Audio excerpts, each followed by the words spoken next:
জয় বাম, জয় মা তারা। প্রত্যেক দিনের ন্যায় আমি অনুষ্ঠানে তোমাদের মধ্যে চলে এলাম। সামনেই আমাদের পয়লা বৈশাখ। এই পয়লা বৈশাখ মানেই বাঙালি শুভ নববর্ষ। এই শুভ নববর্ষ দিন আমাদের বাঙালি যেমন আমাদের 1 জানুয়ারি, ঠিক সেরকমই পয়লা বৈশাখ দিয়ে আমাদের নতুন বছরের সূচনা বাংলা মাসের। তা এই বাংলা মাসের অনেকেই নতুন দোকানে গণেশ লক্ষ্মী পূজা দিয়ে ব্যবসার আয় উন্নতি বা বিভিন্ন রকম সমস্ত কিছু করে থাকে। তা আমি তাই কিছু পয়লা বৈশাখের কিছু জিনিস আজকে টিপস প্রয়োগ বলে যাব অনুষ্ঠানে। যারা ব্যবসা করছো, যারা কর্ম করছো, বা যাদের আয় উন্নতি যাতে বাড়ে, বা যাতে ব্যবসাটা আরো ডেভেলপড হতে পারে, যারা বাড়িতে করো, ব্যবসার স্থানে করো, সেইটা নিয়ে আমি কিছু আজকে অনুষ্ঠানে বলে দেবো। তারা সেইভাবে সেই অনুষ্ঠানে দিয়ে এই পয়লা বৈশাখের দিন থেকে সেইগুলো রোজ ওগুলো করো। ব্যবসার কিন্তু সাকসেস অবশ্যই হবে। ব্যবসার নজর যদি থাকে অবশ্যই কাটবে। আর তার আগে আমার মা করুণাময়ী তারা এ প্রত্যেকেই প্রণাম জানাও। তোমার মনের ইচ্ছা, কামনা, বাসনা বেশি বেশি করে মনের ভক্তি সহকারে ওনাকে জানাও। ওনার নামে প্রতি ঘরে ঘরে ধূপ ধুনো প্রদীপ জ্বালাও, নিজের বাসনা জানাও।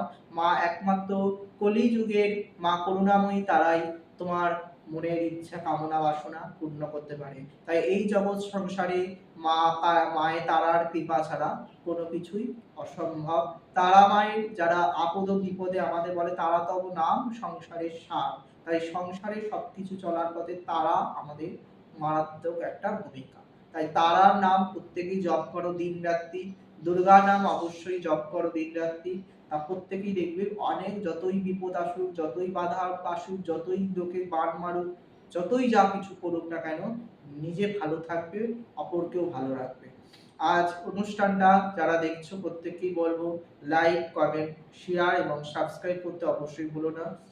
আর আমি মেন বক্তব্যে চলে যাব। পয়লা বৈশাখ বুধবার দিন আমাদের পয়লা বৈশাখ।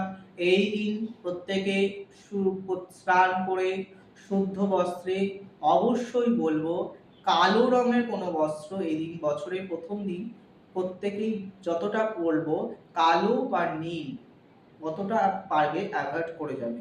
পয়লা বৈশাখের দিন কোন সময়টা এটা করা যাবে না, সকাল 10টা থেকে দুপুর 1টার মধ্যে।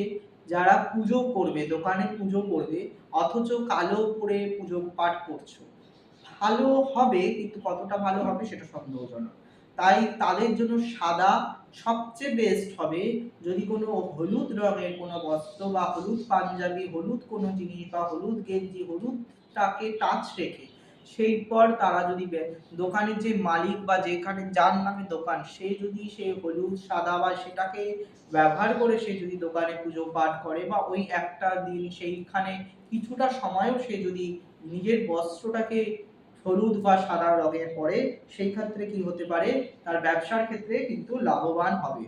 ব্যবসায় আমরা প্রত্যেকেই আম পাতা দেখবো এই দিন পয়লা বৈশাখের দিন ব্যবসা স্থানে অনেকে আম পল্লব টানায়, অক্ষয় তৃতীয়ার দিনও অনেকে টানায়। তা আম পল্লব গুলোকে যখন প্রত্যেকে সারি সারি করে বাঁধে, এই বাঁধার একটা মন্ত্র আছে, সেই মন্ত্রটা আমি বলে দেব। সেটা সাদা সুতোর মধ্যে, সেই সাদা সুতোটাকে বাঁধার সময় প্রত্যেকটি আম পাতার মধ্যে ওম শ্রী লক্ষ্মী প্রিয়ে স্বাহা এই মন্ত্রটা বাঁধবে, আর একটা করে আম পাতা বাঁধবে, যা যত পিস লাগে।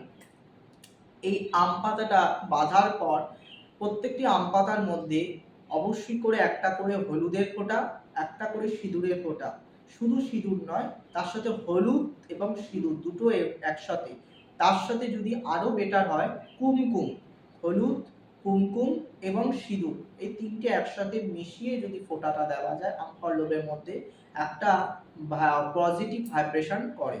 তার সাথে কি করতে হবে, ওই মাঝে, ওই সুতোর মাঝে একটি লবঙ্গ এবং দুটো ধারে দুটি লবঙ্গ সেটি দিতে হবে। দেওয়ার পর এই আম পল্লবটাকে সিদ্ধিদাতা গণেশ এবং আমার মা করুণাময়ী তারাকে স্মরণ করে সেই দিন দোকানের সদর দরজায় ভালো করে গঙ্গা জল ছিটিয়ে ওটাকে টানিয়ে দাও। এইবার সেই টানানো থাকবে পার্টিকুলার যে যতদিন রাখে, অন্তত 3 দিন ঘরে থেকে 1 মাস অন্তত রাখাটা ম্যান্ডেটরি। যদি আম পল্লবটা শুকিয়েও যায়, সেইটাকে জলে না বিসর্জন করে সেটাকে একটা জায়গায় মুড়িয়ে আর দোকানে যে কোনো উঁচু কোনো জায়গায় রেখে দেওয়াটা বাঞ্ছনীয়। এটাতে তোমার নেগেটিভ যদি কেউ কিছু করার থাকে সেটা কিন্তু অনেক কাটবে। আর কি করতে হবে, লোক যারা গণেশ আনবে, দোকানে অনেক জায়গায় গণেশ আনবে, গণেশের সুর যেন অবশ্যই বাঁ দিকে থাকে। ডান দিকে সুরওয়ালা গণেশ, অর্থাৎ এটা তন্ত্রোক্ত গণেশ। গণেশের যখন মূর্তি বিগ্রহ আনবে দোকানে, চেষ্টা করবে গণেশের সুরটা যেন অবশ্যই বাঁ দিকে থাকে, ডান দিকে সুর যেন না হয়। লক্ষ্মী দেবী অবশ্যই যেন পদ্মাসনে বসে থাকে এমন মূর্তি দোকানে স্থাপন করা। ঠিক গণেশও যেন পদ্মাসনে বসে থাকে এমন মূর্তি স্থাপন করো, তাহলে সেই দোকানে সুখময় সমৃদ্ধি অবশ্যই হবে। এবং যারা অনেক জায়গায় দেখা যাচ্ছে 8 হাতে লক্ষ্মী, সেটা অতটা, যেটা আমরা মহালক্ষ্মী বলে থাকি, সেটা করতেই পারে, সেটা কোনো ম্যাটার করে না। কিন্তু গণেশের সুরটা চেষ্টা করবে ডান দিকের তুলনায় বাঁ দিকে রাখার। এইবার যারা ব্যবসা বড় বড় করছো তাদের ক্ষেত্রে বলবো, ব্যবসাটাকে রমরমা করার জন্য সেই ব্যবসার স্থানে যদি কালো গণেশের মূর্তি পুজো করা যায়, তাহলে কালো গণেশ এবং কালো গণেশ পাথরেরই, কালো গণেশ মানে কালো পাথরের গণেশ এবং কালো পাথরেরই, এক পাথরের রং থাকতে পারবে না, কালো গণেশ এবং কালো পাথরেরই শ্রী মা লক্ষ্মীর বিগ্রহ, এই দুটোকে, সেটা পুষ্টি পাথর হতে পারে, সেটা অন্য পাথর হতে পারে, যাই হোক মানে কালো হতে হবে, সেইটাকে লাল কাপড় বা হলুদ কাপড়ের উপর বা লাল কাপড়ের উপর 7টা ধান 7টা দুব্বা দিয়ে ওইটাকে স্থাপন করতে হবে। দিক রাখতে হবে, দোকানে লক্ষ্মী গণেশের মুখ রাখার চেষ্টা করবে পূর্ব দিকে অথবা দক্ষিণ দিক, এই দুটো দিকে যেন মুখ্যমণ্ডল থাকে। দোকানের যে পুজো পাঠ হয়ে যাওয়ার পর দোকানে আমের ওইটা টানিয়ে দেবে। অবশ্যই প্রত্যেককে বলবো ওই দিন একটি পাইরাইটস, ঢেলা পাইরাইটস, সেটা লক্ষ্মী দেবীর পাশে বা যেখানে ব্যবসা স্থান, যেখানে ক্যাশ বাক্স, যেখানে টাকা পয়সা লেনদেন করে কাস্টমার দেওয়ার পর রাখছো, সেখানে একটি পাইরাইটস 7টা গেটে করি এবং 7টা বড় সাইজের সুপারি বা গণেশ সুপারিও বলা হয় থাকে, গণেশ সুপারি সব এখানে পাবে না, বড় বাজারে দশকর্মা দোকানগুলোতে জড়িবুটিতে পাবে গণেশ সুপারি। গণেশ সুপারি 7টা পাইরাইটস, গণেশ সুপারি 7টা করি, একটা পাইরাইটস এবং তার সাথে কিছুটা 100 গ্রাম মতন কালো হলুদ, এইগুলোকে একটা লাল চেলি বা লাল শালুর মধ্যে বা হলুদ স্টেলি বা হলুদ শালুর মধ্যে ভালো করে মুখ মুড়ে দোকানের যেখানে টাকা পয়সা সবাই লেনদেন হয় বা যেখানে ক্যাশ বাক্স বা যেখানে রাখা ওইখানে রেখে দাও। আর ওই দিন থেকে প্রত্যেক দিন দোকানের জোয়ার, ওই দিনের জোয়ারের জল প্রতিদিন মুছে দাও। আর প্রতিদিন ভালো চেষ্টা করবে যে এই জিনিসটা রাখতে বললাম, এটা প্রতিদিন ধূপ ধুনো দেখাও। ব্যবসায় একটা দেখবে পজিটিভ আসতে চলেছে, ব্যবসায় খরিদ্দার আসবে, কাস্টমার বাড়বে, 1 মাসের থেকে 1.5 মাসের মধ্যেই ফলাফল বুঝতে পারবে। ব্যবসা আরো যদি ফলাফল পেতে চাও, এই দিন আমাদের আশ্রমে যেমন প্রয়োগগুলো হবে, এই দিন সেখানে যদি ঐশ্বর্য বগলা সেখানে যদি প্রয়োগ করা যায়, সেখানে যাদের ব্যবসা একেবারে খারাপ হয়ে গেছে সেখানে যদি ললিতা প্রয়োগ করা যায়, যাদের ব্যবসা বা কর্ম নিয়ে ভীষণ ডিপ্রেশন, যাদের হওয়া কাজগুলো হচ্ছে না, সেই পয়লা বৈশাখের দিন যদি মা উগ্রতারার প্রয়োগ করা যায়, সেখানে কিন্তু ব্যবসার যে ক্ষয়ক্ষতিগুলো অনেক, ব্যবসা বা কেরিয়ারে সেখানে কিন্তু একটা ভাইব্রেশন পজিটিভ আসবে।